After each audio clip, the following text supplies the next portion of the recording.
بسم اللہ الرحمن الرحیم۔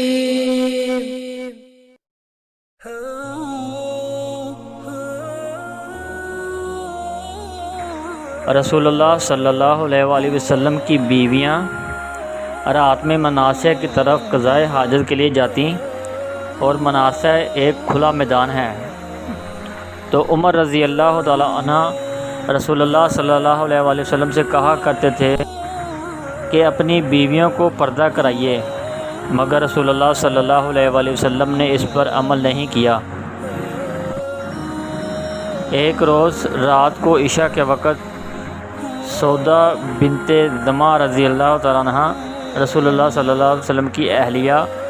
جو دراز قد عورت تھیں باہر گئیں۔ عمر رضی اللہ تعالیٰ عنہ انہیں آواز دی اور کہا،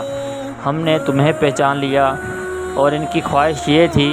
کہ پردہ کا حکم نازل ہو جائے، چنانچہ اس کے بعد اللہ نے پردے کا حکم نازل فرما دیا۔